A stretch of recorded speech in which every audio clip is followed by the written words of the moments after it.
What's going on, everyone? So, New Year's Eve in Baltimore, at the Baltimore Soundstage, Dying Fetus, Pig Destroyer, Visceral Disgorge, Putricine, and music afterwards by DJ Flexecutioner, who I did not stay for. It was a 6-hour drive to get there, and I just wanted to get to my hotel after, which I got to at about 2 a.m.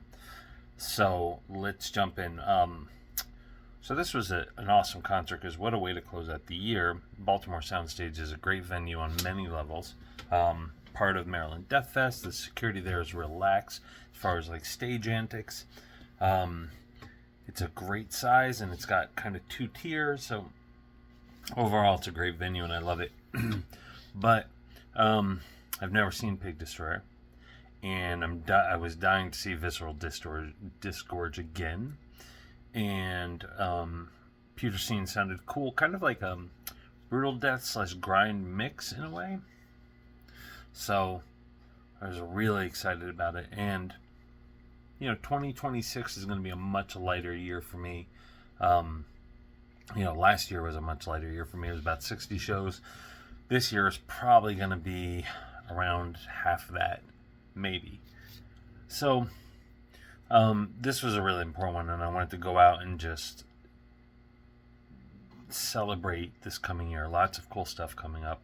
And I will say that this is one of the shows that really makes me want to go to concerts. The crowd was great, wild. The bands were great. The venue, great. Like the whole thing from top to bottom was like a 9 out of 10 type of thing. So Putricine came on. They had a pretty short set. And my understanding is all the bands are from the Baltimore area.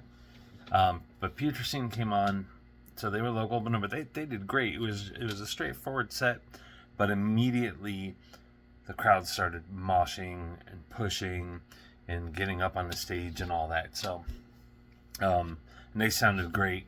They had a really fun set. Not a ton happening up there, but just delivered a really good quality set. Really fun songs, a lot of really short songs, and got the crowd kind of fired up. So, Visceral Disgorge, I've been saying for a while, since I saw him, a couple years ago out in Seattle. One of the best brutal death bands to see live, and so I was really excited to see them again. They have grotesque names for their songs, just heavy, nasty riffs without being tactless, right? There's deliberate construction to their songs, and they probably had the set of the year for me. I'm going to go back and kind of look at the shows again, but if they weren't the number one set of 2025 for me, they were definitely top 2 or 3. Just an impeccable set. And now on bass, it's Carl, the vocalist for Gorgathon. I don't know if he's still the vocalist, but he's on bass now, so it was cool to see him in a different role. But oh my god, just funny and nasty and nearly flawless, and great energy, lots of movement from the band, and they sounded fantastic. So top tier band to see, even if you're not huge into brutal death metal. There's a lot that they offer, and they just put on a good quality show, really high quality show. So Visceral Disgorge, like I said, I think they delivered like a set of the year. So I'll get to my 2025 superlative video soon, and we'll see. Up next is Pig Destroyer, who I was really excited to see. I would have loved to have seen them a bit more in their youth, but these things happen. And so, really interesting set. I'd seen a few of the members playing with Cavalera and Nailbomb recently, and so see them all together as Pig Destroyer was awesome. And there was a lot of energy on the stage. You know, vocalists not so much, guitars not so much, but there was just a lot going on up there, and man, they were just letting the crowd go nuts. And there was one gal who's, I think she said she was 13. She did an awesome scream into the mic, and they gave her a few minutes to talk about it, and she got to shout out her own band. I couldn't hear her band name, but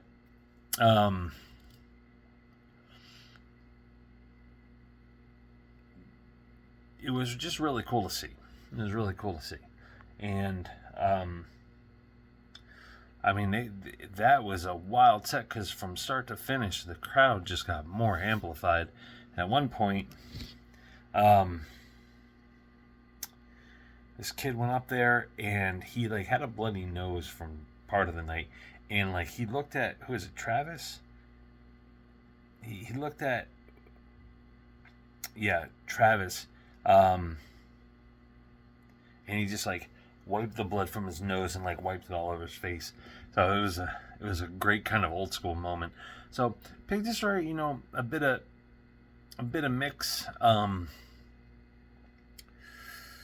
You know, I would have liked to seen, I think, a little bit more out of the band, but I understand age and schedule kind of has something to do with it. So really cool to finally see them, though.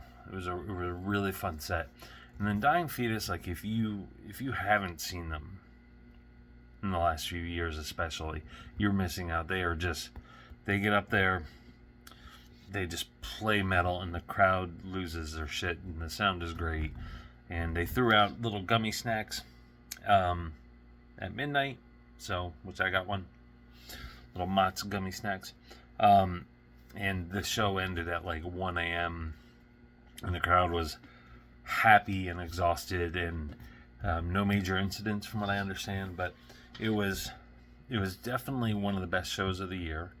Incredible lineup, and what a memorable event. So drove to my hotel room, got there about 2, drove home the next day after sleeping, and for the first hour of that drive, there's this sublime experience of just having gone to a show that felt so good to be at.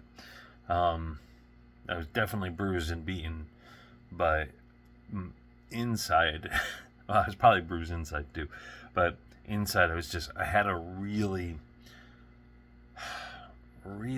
calm feeling of joy from such a really cool show. So terrific. Could not really have asked for much more. I didn't do a ton of filming, so anything I did get will be linked below, of course. But it was just fantastic. So go see these bands. You will not be disappointed. And if you like to be an active crowd member, you will not be disappointed. And so cheers to 2026. We'll see what the music world brings us. We'll see what else pops up. I think there's some surprises on the way. Yeah. So I'd also love to hear, if you went to a show for New Year's, type it down below. I'd like to see what else was going on.